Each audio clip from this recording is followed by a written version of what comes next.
मेरे को इंसाफ चाहिए कि ताकि दूसरे बच्चे के साथ ये दोबारा वारदात घटे।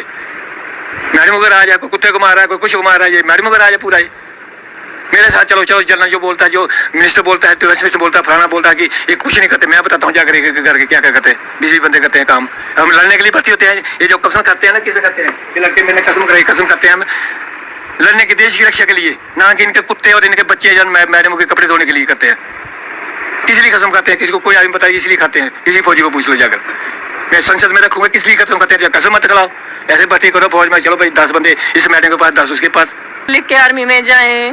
अगर ऐसा ही हर दिन होता रहा तो हम कैसे भेजेंगे आर्मी में अपने बच्चे? मैं अपने बच्चे ले इंसाफ जानिए, मैडम दे सकते को सख्त सजा मिलनी चाहिए। जय हिंद दोस्तों, अभी आपने एक वीडियो देखा, एक नौजवान जिसकी सर्विस 5 साल 25 साल उम्र और सेना में था। इसने अपने आप को बड़े प्रेशर में अपनी ज़िंदगी इसने ख़त्म की, और ख़त्म करने की बजाय उसके जो माँ बाप बोल रहे हैं कि मेरे बच्चे को किसी के पास बड़ी था और मैडम उसको कर रही थी तंग, सीधे आरोप लगा रहे हैं। एक मीडिया वाला उनसे सवाल पूछ रहा है, वो पूछ रहे हैं क्या फौज में इसीलिए भर्ती किया जाता है? क्या इसलिए कसम परेड खवाई जाती है? क्या किस तरीके से कुत्ते गमाना है घर के काम, यही है परिभाषा? क्या यही अब काम रह गया है? और कह रहे हैं, कितना छाती ठोक के कह रहे हैं, यदि मेरा बेटा बॉर्डर पे शहीद होता तो मैं आंख में से आंसू नहीं लाता, मुझे खुशी होती कि देश के लिए मेरा बेटा शहीद हुआ है। आखिर ऐसे काम के लिए रखा और इतना दबाव डाला, कहा जा रहा है कि उसके ऊपर कुछ इल्जाम लगा दिए और उसको शायद ये अपने आप को समझ नहीं पाया, कंट्रोल नहीं कर पाया।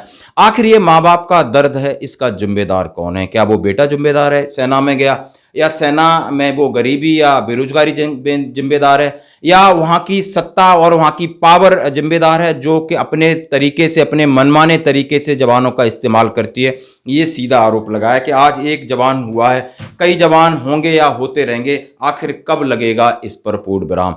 क्या ये सीधा संदेश सरकार के लिए नहीं? क्या ये बड़े उच्च अधिकारियों के लिए नहीं? क्या हमें बहुत छोटा समझ करके नजरअंदाज कर दिया जाता है? जबकि इसकी परिभाषा लोकसभा में क्या थी, जरा हम लोकसभा का एक लेटर आपके सामने आज रखना चाहते हैं। भारत सरकार के रक्षा मंत्री से पूछा गया था, वो सवाल पूछे गए थे जुलाई 2022 में, 29 जुलाई को, और प्रश्न संख्या 2143 में पूछा था एक सांसद महोदय ने, और सांसद महोदय का नाम श्री AKP चिनराज है। क्या रक्षा मंत्री जी बताने की कृपा करेंगे कि भारतीय सेना में कुल कितने सेवारत सहायक हैं या हेल्पर हैं? यानी भारत की इतनी बड़ी सेना है, 12-13 लाख है, उसमें कितने लोग हैं जो हेल्परी को सेवादारी काम करते हैं? क्या सरकार का सहायक प्रणाली सुधारने का कोई इरादा है, विचार है? क्या सहायक और वेतन भत्तों पर सरकार के ऊपर कुल कितना खर्च आता है? बड़े तीखे सवाल थे, और तीखे सवालों के जवाब सुन करके आप शायद परेशान हो जाओगे। कईयों को खुशी होगी, क्या कितने चतुराई से जवाब दिया, क्या ये जवाब सच है? अपनी अंतर आत्मा पे यदि आप सेना के, यदि ये वीडियो आप तक पहुंच जाता है गलती से, वैसे कोई बड़ा आदमी नहीं देखता होगा, यदि पहुंच जाता है तो अपनी अंतर आत्मा से पूछना, आखिर ये जो हम गलत या सही जवाब है, इस जवाब का आप विचार करना, और इस जवाब को कई चीजें, मतलब कितना जो आज ऐसा हो रहा है या आपके आसपास हो रहा है, हम सब देखते हैं हमारा, क्योंकि ये सब चीज सेना का एक हिस्सा है। हम सैनिक, हम बहुत अच्छे तरीके से जानते हैं कि इसकी सच्चाई क्या है। लेकिन हद इस तरह न पहुंच सके कि यदि कोई बंदा इसी तरीके से अपने उसका माँ बाप का बेटा चला जाए, किसी की माँ की गोद सुनी हो जाए और किसी का घर परिवार उजड़ जाए, यहाँ तक सही नहीं है। क्या मानवता इसमें मानवता का कोई एंगल नहीं दिखाई देता?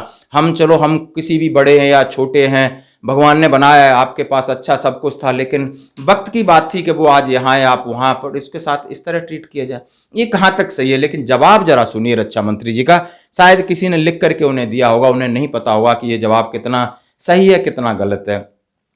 उन्होंने कहा, नियमित सैनिक जो अपने नियमित सैन्य कर्तव्यों के निर्वहन के दौरान, अपने सैन्य कर्तव्य निर्वहन करते हैं, उसके दौरान भारतीय सेना के अफसर और जेशू की सहायता भी करते हैं। भारतीय सेना में अपना सैन्य कर्तव्य तो करते हैं, फिर ऐसा कर्तव्य है जहां अफसर और जेशू की भी वो सेवा करते हैं, उन्हें सहायक बोला जाता है।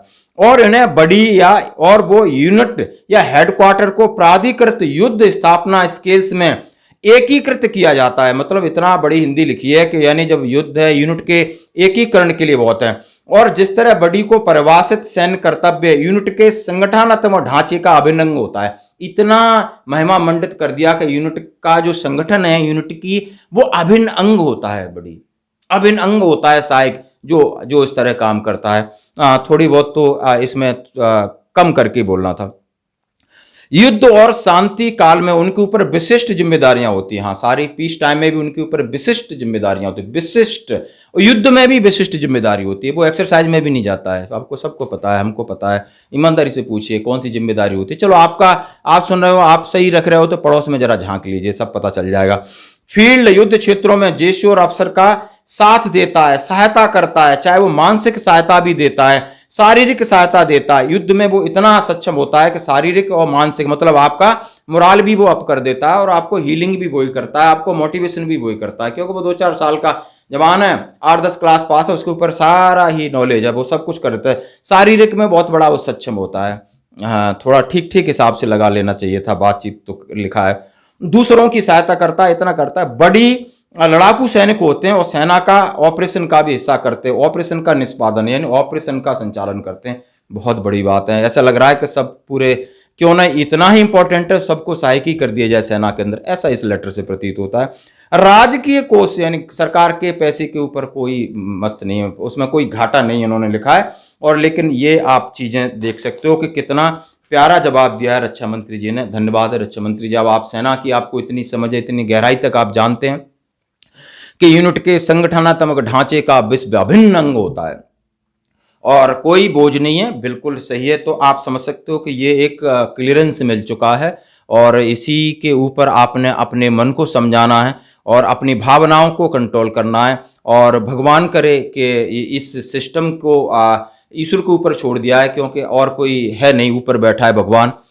वो सोचे, और ऐसे इंसिडेंट होते हैं, कोई इन्हें सजा नहीं देगा लेकिन भगवान जरूर सजा देगा, शायद जो गलती करेगा उसके लिए। और इससे बड़ी भावनात्मक हम बात कह नहीं सकते हैं, क्योंकि हम भी इसके हिस्सा हैं। ये इतना सुंदर सेना है और इसको आज भी कहते हैं कि लोग आंख बंद करके सैनिकों पर विश्वास करते हैं, सैनिकों की रेस्पेक्ट करते हैं, सैनिकों पर भरोसा करते हैं, क्योंकि एक सैनिक ही है जो यूनिट में रहती है, नमक और निशान के लिए मरता है, देश के लिए मरता है। दोस्तों, कितना भी कुछ भी हो जाए लेकिन सैनिक हमेशा मोटिवेट रहता है, कभी भी पीठ ऐसे सब चीज़ों। लेकिन ऐसे इंसिडेंट, एक छोटे मोटे, ये जो अंग्रेजी प्रथा है जो सेना में बहुत कमजोर कर रही है, ये बड़े दुख की बात है। आप इस बात से सहमत हैं तो जरूर कमेंट्स करिए। धन्यवाद।